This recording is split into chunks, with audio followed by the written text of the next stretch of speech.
सबको जय मसीह की। आज का शीर्षक है धन के लोभी ना हो। तो आइए हम वचनों से सीखते हैं। मत्ती 6:19, अपने लिए पृथ्वी पर धन इकट्ठा ना करो। प्रभु कहता है अपने लिए पृथ्वी पर धन इकट्ठा ना करो। क्यों कहता है प्रभु? 24 अध्याय को पढ़ेंगे। कोई मनुष्य दो स्वामी की सेवा नहीं कर सकता, क्योंकि वह एक से बैर और दूसरे से प्रेम रखेगा, या एक से मिला रहेगा और दूसरे को तुच्छ जानेगा। तुम परमेश्वर और धन दोनों की सेवा नहीं कर सकते हैं। तुम परमेश्वर और धन दोनों की सेवा नहीं कर सकते। सच में यदि हम बहुत बड़ा बिजनेसमैन बन जाते हैं तो हम कहीं ना कहीं परमेश्वर के लिए समय निकाल नहीं पाएंगे, प्रार्थना दुआ के लिए। क्योंकि जहाँ तेरा धन है वहाँ तेरा मन भी लगा रहेगा, ऐसा प्रभु का वचन कहता है। और आगे भी जब हम पढ़ते हैं तो पूरा रीति से क्लियर कर दिया है वचन में। तो आगे मैं पढ़ना चाहता हूँ। पहला तीमुथियुस 6:9, पर जो धनी होना चाहते हैं वे ऐसी परीक्षा और फंदे और बहुत सी व्यर्थ और हानिकारक लालसाओं में फंसते हैं, जो मनुष्यों को बिगाड़ देती है और विनाश के समुद्र में डुबा देती है। पर जो धनी होना चाहते हैं ऐसी परीक्षा, ऐसी फंदे में फंसते हैं कि मनुष्यों को बिगाड़ देती है और विनाश के समुद्र में डुबा देती है। ये धन का लालच मनुष्य को बिगाड़ कर वो समुद्र में डुबा देती है जो विनाश का है। ये लालच है प्रियो, जो हमें परमेश्वर के वचन से भटकाता है। लालच की वजह से हम कई बुरे काम कर बैठते हैं, इसलिए हमें लालच नहीं करना चाहिए, क्योंकि प्रभु का वचन यही कहता है। तो और भी वचन 10 में क्या लिखा है? क्योंकि रुपये का लोभ सब प्रकार की बुराइयों की जड़ है, जिसे प्राप्त करने का प्रयत्न करते हुए बहुतों ने विश्वास से भटक कर अपने आप को नाना प्रकार के दुखों से छलनी बना लिया है। यहाँ पर कहते हैं रुपयों का लोभ सब प्रकार की बुराइयों का जड़ है। सच में ये रुपयों का लोभ के ही कारण आज लोग भाई भाई में लड़ाई करते हैं। परमेश्वर कहता है तू अपने भाई को प्रेम कर अपने समान। तू उसे डांट भी ना, बस सिखा। लेकिन आज पैसे के लिए लोग एक दूसरे के जान के प्यासे बन जाते हैं, पैसे के लिए झूठ बोल देते हैं। तो इसीलिए हमें धन का लोभी नहीं होना चाहिए, क्योंकि सब प्रकार के बुराई का जड़ ये पैसा है। और ही मैं वचन पढ़ने चाहता हूँ। लूका 18:22, तुम में अब भी एक बात की घटी है, अपना सब कुछ बेचकर कंगालों को बांट दे और तुझे स्वर्ग में धन मिलेगा, और आकर मेरे पीछे हो ले। दरअसल ये बात एक व्यक्ति की है। जब प्रभु कहीं जा रहा था उनके चेलों के साथ, तो एक व्यक्ति ने आकर उससे पूछा कि मैं अनंत जीवन पाने के लिए क्या करूं? क्या तू नहीं जानता है? तू अपने माता पिता का आज्ञा मान और तू अपने परमेश्वर को सारी प्राण आत्मा प्रेम कर, प्राण शरीर आत्मा से अपने परमेश्वर को प्रेम कर। तो ये सब तो मैं लड़कपन से मानते आया हूँ, ऐसा वह व्यक्ति प्रभु यीशु को बोलता है। इसीलिए उसने ये बात कहा, तुझमें अब भी एक बात की घटी है,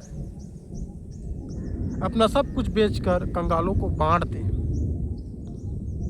और तुम्हें स्वर्ग में धन मिलेगा। लेकिन वो वहाँ यह सुनकर बहुत उदास होकर वहाँ से चला गया, क्योंकि देखिए प्रियो कि पैसा, जब लोग ज़्यादातर पैसा के पीछे दौड़ते हैं, पैसा के पीछे भागते हैं, तो कहीं ना कहीं शैतान उसे लालच में फंसा कर, दबा कर उससे बहुत गलत कार्य करवाते हैं और पाप में उसे भागी बनाते हैं, और इसीलिए वो परमेश्वर से भी अलग हो जाता है। तो आगे भी मैं पढ़ना चाहता हूँ। पर प्रभु यीशु उन्हें देखकर जब वो वहाँ से चला गया तो कुछ बातें यीशु ने उन्हें बताया। धनवानों का परमेश्वर के राज्य में प्रवेश करना कितना कठिन है। यीशु ने बोला कि धनवानों को परमेश्वर के राज्य में प्रवेश करना कितना कठिन है, पता है आपको? ऐसे उसने उन्हें बोला। परमेश्वर के राज्य में धनवान के प्रवेश करने से ऊँट का सुई के नाके में से निकल जाना सहज है।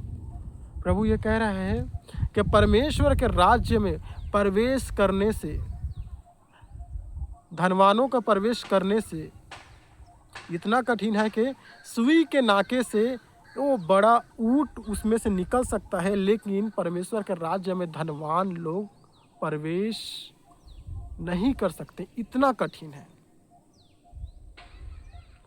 तो भी लोगों ने देखकर ये कहा, फिर किसका उद्धार होगा? उसने कहा, मनुष्य से नहीं हो सकता है, लेकिन परमेश्वर से सब कुछ हो सकता है। क्योंकि परमेश्वर का ये वचन कहता है कि धन सब प्रकार की बुराइयों को उत्पन्न करता है। इसलिए प्रभु ने हमें कहा कि तुम लोग पृथ्वी में धन इकट्ठा ना करो, क्योंकि सब प्रकार का बुराई का जड़ वो बन जाता है। भाई भाई को लड़वाता है, फैमिली को तोड़वा देता है। वो कहीं न कहीं वो कलीसिया से, जब आप प्रार्थना कलीसिया में अटेंड करते हो, वो धन के ही कुछ कारण लोग लालच और लोभ में कलीसिया को छोड़ देते हैं। ज़्यादातर पैसा कमाने के चक्कर में प्रार्थना दुआ नहीं करते हैं। इसीलिए प्रभु का वचन कहता है, दो स्वामी की तू सेवा नहीं कर सकता। जहाँ तेरा धन है वहाँ तेरा मन भी लगा रहेगा। इसलिए हमें परमेश्वर की सेवा करना चाहिए। तो इसलिए रुपया को स्वामी का दर्जा प्रभु यीशु मसीह ने दिया उन लोगों के लिए जो पैसों के पीछे भागते हैं। उन्हें पैसा ही दिखता है और कुछ नहीं। इसलिए हमें परमेश्वर के पीछे भागना चाहिए, ना कि पैसा का पीछे। और कितने लोग हैं कहेंगे, तो क्या इतना बड़े जो फास्टर लोग हैं, क्या वो लोग स्वर्ग में प्रवेश नहीं करें? वो भी तो बहुत धनी है ना, करोड़ों पैसे हैं उनके पास। कई लोग ऐसे बोलेंगे, लेकिन परमेश्वर ने क्या कहा? मनुष्य से नहीं हो सकता, लेकिन प्रभु से हो सकता है। वो लोग प्रियो धन के पीछे नहीं भाग रहे हैं। जो पास्टर लोग हैं, जो प्रभु के सेवक लोग हैं, वो तो प्रभु के पीछे चल रहे हैं और प्रभु के कार्य में अपना पैसा लगा रहे हैं। और वो शरीर, प्राण, आत्मा, धन समेत, मन समेत परमेश्वर को प्रेम करते हैं। लेकिन कई व्यक्ति ऐसे हैं कि उन्हें पैसा ही दिखेगा, पैसा के ही पीछे दौड़ेगा, पैसा में मन लगाया रहेगा। उन लोगों को ये कहता है। परमेश्वर के भी लोग पैसे वाले होते हैं। प्रभु जिन्हें आशीष देगा वो ज़रूर वो पैसे वाले होंगे, लेकिन उसे वो देता है जो सही रीति से उसे वो काम में लाए, सही रीति से उसे काम में लाए, ना कि वो पैसा कमा कर अय्याशी करे, गलत कार्य करे और प्रभु से दूर हो जाए। एक घटना बताता हूँ मैं, 1 मिनट का और मैं समय लेता हूँ। पहले मैं भट्ठे में काम करता था, बहुत ही गरीबी स्थिति था अपना, लेकिन अब मैं छोटा सा बिजनेस करता हूँ बर्तन का। तो इससे मैं थोड़ा बहुत कमा लिया हूँ और प्रभु ने आशीष दे दिया है कि अपना गुजारा भी चल जाता है और किसी चीज़ का घटी नहीं होता है। तो जो चीज़ मैं लेना चाहता हूँ उसे बेखटके मैं ले लेता हूँ, क्योंकि प्रभु ने काम पर आशीष दिया। तो एक बार मैं घूमने गया था, वहाँ किसी लोग ने, एक दोस्त है क्योंकि वो पहचान का बंदा है, तो उसने मुझे बोला कि चलो तुम्हें घुमाने ले जाएंगे, लेकिन कहीं न कहीं वो मुझे लेकर वहाँ नहीं गए। वो लोग कहीं न कहीं पैसा वाले लोग हैं, बड़े लोग हैं, क्योंकि जब बिजनेस कर रहे हैं तो साथ में कहीं आना जाना हो जाता है। तो बताया उसने, मैंने तुम्हें इसलिए नहीं लेगा कि मैं अय्याशी करता हूँ। तो क्या, तो अय्याशी मतलब आप समझते हो, कुछ लड़कीबाजी चक्कर गलत। तो देखो, वो जानता था ये लोग कहीं न कहीं विश्वासी हैं, प्रभु के बंदे हैं, सुना होगा ये लोग ऐसा कार्य नहीं करते। मैंने बोला ठीक किया आपने मुझे लेकर नहीं गया, वैसे ही हम वहाँ से भाग जाते। तो जब पैसा, देखो इतना सा, थोड़ा सा मैंने कमाया नहीं, ऐसा समय और सिचुएशन आ गया, वहाँ अगर कोई विश्वास में कमज़ोर या प्रभु लालच में है और उस परीक्षा में लोग चलो घूम कर आते हैं और चला जाता, तो क्या होता, कहीं न कहीं उस जगह उस पैसे के चक्कर में उनसे गलत हो जाता, पाप हो जाता। तो इसलिए प्रभु को वचन कहता है कि जितना प्रभु ने हमें दिया है उतने संतुष्ट होना चाहिए, और परमेश्वर जो हमें दे रहा है, ज़्यादातर कमाई में आशीष बरकत दे रहा है, उसे सही जगह में इन्वेस्ट करना चाहिए, और सही जगह क्या है, प्रभु के कार्य में लगाना चाहिए। तब हम आशीषित होते हैं, तब उस प्रभु के उस स्वर्ग राज्य में हम जाएंगे और प्रभु हमें लेकर जाएगा। और वैसे गलत कार्य में अगर हम लग जाएंगे तो कहीं न कहीं यहाँ हम छूट जाएंगे, क्योंकि पाप जो करेगा, प्रभु से दूर होकर पाप करेगा, वो व्यक्ति वहाँ नहीं जा सकता। तो मुझे उम्मीद है आप इस वचनों से सीखे होंगे।